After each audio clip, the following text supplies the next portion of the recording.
Australia మాజీ football ఆటగాడు Ryan Williams అధికారికంగా భారత పౌరసత్వం పొందాడు.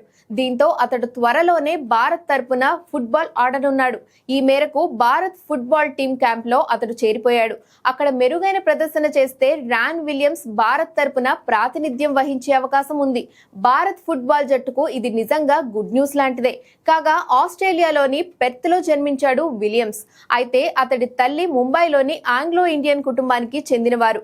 అంతేకాకుండా ర్యాన్ తాత లింకీ గోస్టాట్ కూడా సంతోష్ ట్రోఫీలో బాంబేకు ప్రాతినిధ్యం వహించాడు. ఇవన్నీ ర్యాన్ భారత పౌరసత్వం పొందేందుకు సహాయపడ్డాయి. ర్యాన్ విలియమ్స్ ఆస్ట్రేలియా తరపున అండర్-20, అండర్-23 స్థాయిలో ప్రాతినిధ్యం వహించాడు. అంతేకాకుండా ఆ దేశం తరపున 2019లో దక్షిణ కొరియాతో మ్యాచ్ ఆడాడు. భారత్ తరపున ఆడాలని భావించిన ర్యాన్ విలియమ్స్ భారత పౌరసత్వం పొందేందుకు ప్రయత్నాలు ప్రారంభించాడు. కానీ విదేశీ పాస్పోర్ట్ ఉన్న వారికి భారత పౌరసత్వం లభించదు. దీంతో తన ఆస్ట్రేలియా పాస్పోర్ట్ ను కూడా ర్యాన్ రద్దు చేసుకున్నాడు.